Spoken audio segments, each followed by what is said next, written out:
দাদা আজকে কতজন জয়েন করলো, কিভাবে কেনই বা জয়েন করলেন এবং কতজন মিলে এখানে জয়েন করলেন আজকে? বলছি এখানে সবার প্রথমে আপনাদেরকে সবাইকে নমস্কার জানাচ্ছি, সবাইকে এখানে আপনাদেরকে নমস্কার জানাচ্ছি। ব্যাপারটা হচ্ছে যে এখানে যারা যারা আজকে জয়েনিং প্রোগ্রামটা ছিল বেশিরভাগ লোকই এখানে হচ্ছে তৃণমূল করত। তৃণমূলের কেউ পদে আছে, কেউ পদ ছাড়া আছে, ম্যাক্সিমাম লোকই তৃণমূলের আছে।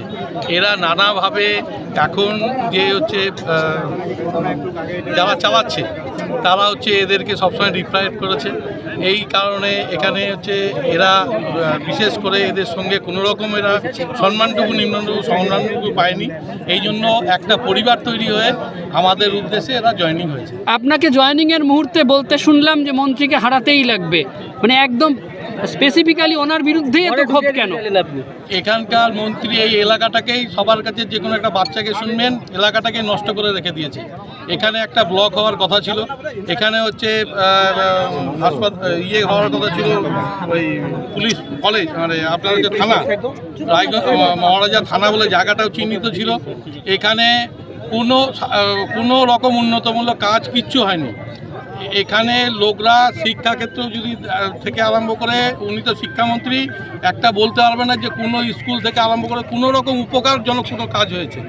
এই জন্য আমরা শুধু একটাই হয়েছে, এখানকার লোক ম্যাক্সিমাম আপনাদের অন রেকর্ড বলে দিচ্ছি, প্রমাণ নেবেন, ম্যাক্সিমাম ছেলে কাজকর্ম না পেয়ে মাতাল তৈরি হয়েছে। এই মন্ত্রীর আমলে মাতালটাকে ভালো করে তৈরি করেছে। এই জন্য একে না চলতে পারলে সমাজ থেকে আমাদেরকে চলে যেতে হবে, কোনো লোক সুস্থ হবে বাঁচতে পারবে না। এই জন্যই ওনাকে হারাতে হবে। দেখা গেল সংখ্যালঘু সম্প্রদায়ের অনেক মানুষ জয়েন করলো আজকে বিজেপিতে।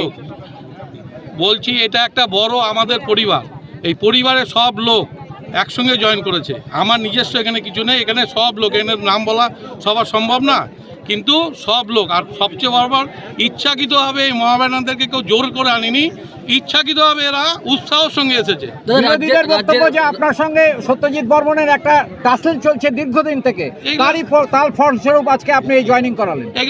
এগুলা বেকার কথা, এগুলা কথা না, কিন্তু কথা হচ্ছে উনি ভালো লোক না, ওনাকে হারাতে হবে। ঠিক আছে। প্রায় 5,000 কর্মী সমর্থক বিভিন্ন দল থেকে যোগদান করেছেন, কি বলবেন এই বিষয়ে? কতটুকু শক্তিশালী হলে বলে মনে হয় আপনার? নমস্কার, বন্দে মাতরম, ভারত মাতা কি জয়। আজকে হেমতাবাদ বিধানসভা মহারাজা এলাকায় এখানকার বিশিষ্ট ব্যবসায়ী ছোটনদা, রাশিদদা এবং সালেকদার নেতৃত্বে অনেক সংখ্যালঘু পরিবার সহ প্রায় 5,000 মানুষ আজকে ভারতীয় জনতা পার্টির সাথে যুক্ত হলো। এবং শুধু তাই নয়, আমাদের সম্মানীয় জেলা সভাপতি, তার নেতৃত্বে জেলা সভাপতি তাদের সবাইকে দলে স্বাগত জানিয়েছে। এবং প্রতিটি বুথ থেকে আমরা যেন লিড পাই।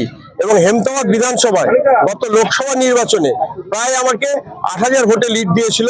এবার সেই সংখ্যাটা অনেক বেশি পরিমাণে লিড দিয়ে ভারতীয় জনতা পার্টির আমাদের প্রার্থী এবং সবার প্রিয় একদম সাধারণ পেশায় শিক্ষক হরিপদ বর্মনকে বিপুল ভোটে জয়যুক্ত করবেন। হেমতাবাদবাসী যেভাবে বঞ্চিত হচ্ছে, বিশেষ করে হেমতাবাদ বিধানসভা যেখানে কোনো হসপিটাল নেই, কলেজ নেই, তার থেকে শুরু করে এখানে মানুষের উপর খুব অত্যাচার হচ্ছে। আমার ছোট্ট একটা বোন, কিছুদিন আগে তাকে শ্লীলতাহানি করা হয়েছে, তার কোনো বিচার হয়নি। আপনারা দেখবেন বাঙালবাড়ি এলাকায় মানুষকে পুড়িয়ে হত্যা করা হয়েছে, তার কোনো বিচার হয়নি। মানুষ চায় শান্তি, আমরা চাই শান্তি, কারণ আমরা অনেক কষ্টে ওপার বাংলা থেকে এপার বাংলা থেকে কম বেশি যারা এসছেন, আমরা সবাই এখন ভারতবাসী, ভারতে আসি, আমরা শিলামাসি থাকবো। মানুষ শুধু একটু শান্তি চায়, এই শান্তি একমাত্র দিতে পারে ভারতীয় জনতা পার্টি এবং ডবল ইঞ্জিন সরকার। তার সাথে সাথে আমরা কেন্দ্র সরকারের যে বিভিন্ন প্রকল্পে আমরা বঞ্চনার শিকার হচ্ছি, সেই জন্য মানুষ এবার পরিবর্তনের লক্ষ্যে মানুষ তৈরি আসে। আজকে মানুষ সব বিধানসভায় তৈরি আসে, পাল্টানো দরকার, চাই বিজেপি সরকার। মানুষ এটা মনে গেঁথে নিয়েছে, আগামী দিনে পশ্চিমবঙ্গে পরিবর্তন হচ্ছে। কয়েকদিন আগে মমতা বন্দ্যোপাধ্যায় এখানে এসে দলের কর্মীদেরকে কিন্তু সেখানে সেই বার্তা দিয়েছেন প্রত্যেকটা ক্যান্ডিডেটকে জেতাতে হবে, কিন্তু কর্মী সমর্থকরা মুখ ফিরিয়ে দিচ্ছে। দেখুন, আমার যখন লোকসভা ভোট হয় তখন অনেক বড় বড় লিডারশিপ এখানে প্রচারে এসেছিলেন, প্রতিটা বিধানসভায় এসেছিলেন। তারপরেও কিন্তু মানুষ আমাকে জিতিয়েছে এবং আমরা 100% আশাবাদী। গণতন্ত্রের সবচেয়ে বড় দেবতা গণদেবতা, সেই গণদেবতারা এবার ভারতীয় জনতা পার্টির পক্ষে রায় দিবে। এবং শুধু তাই নয়, পশ্চিমবঙ্গে যখন বিজেপি সরকার আসবে, আমাদের এই রায়গঞ্জ লোকসভার 7টা বিধানসভা কিন্তু আমাদের দলীয় প্রার্থীদের বিপুল ভোটে জয়যুক্ত করবে। এটা আমাদের মানুষের কাছে আশা, প্রত্যাশা এবং মানুষ আমাদের সাথে রয়েছে।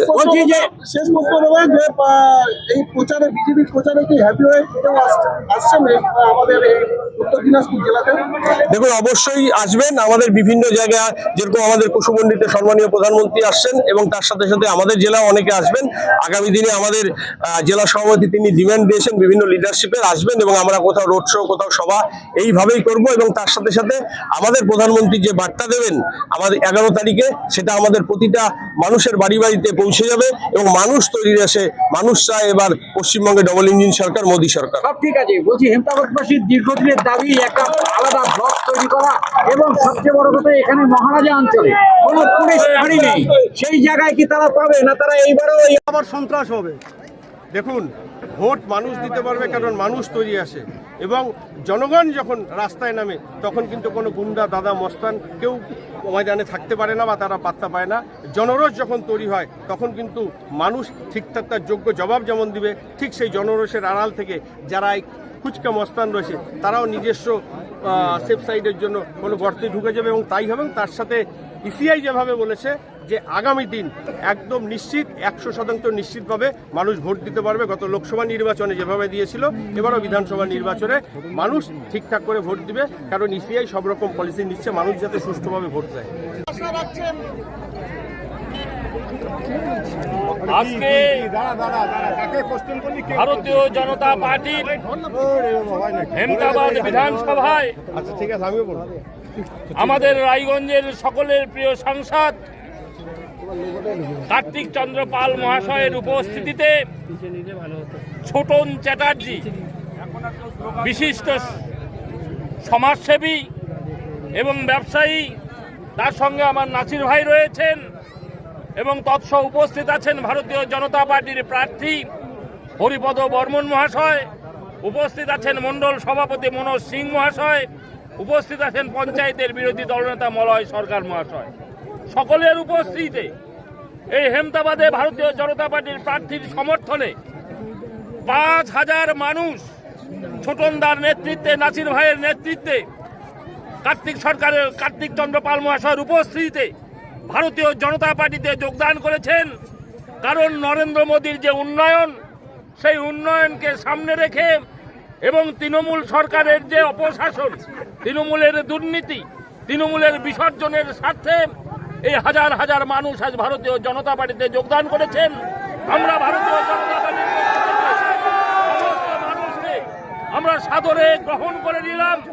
আগামী দিনে ভারতীয় জনতা পার্টির পুরনো এবং নতুন সবাই কাঁধে কাঁধ মিলিয়ে ভারতীয় জনতা পার্টিকে শক্তিশালী করে এই বিধানসভা নির্বাচনে ভারতীয় জনতা পার্টিকে বিপুল ভোটে জয়যুক্ত করবেন এবং আমরা আশাবাদী আগামী বিধানসভা নির্বাচনে ভারতীয় জনতা পার্টির সরকার হবে, তৃণমূলের বিসর্জন হবে, সোনার বাংলা তৈরি হবে। নমস্কার। আমরা সুনামের সাথে সকল রায়গঞ্জবাসীকে সুস্বাদু খাবার সবসময় পরিবেশন করার চেষ্টা করেছি এবং আপনারাও সবসময় আমাদেরকে আশীর্বাদ করেছেন। এইভাবে আমরা আরেকটা আউটলেট খুলতে চলেছি মোহনবাটির আশেপাশে, সেখানে আপনারা অবশ্যই আসবেন। এখনো আমরা নাম বা ডেট ঠিক করিনি, নাম মোটামুটি ঠিক করেছি, সোল রেস্টুরেন্ট। সেটা আপনারা এসে আমাদেরকে সবাইকে আশীর্বাদ করবেন এবং আপনাদেরকে ওপেনিং ডেট জানিয়ে দেওয়া হবে খুব তাড়াতাড়ি।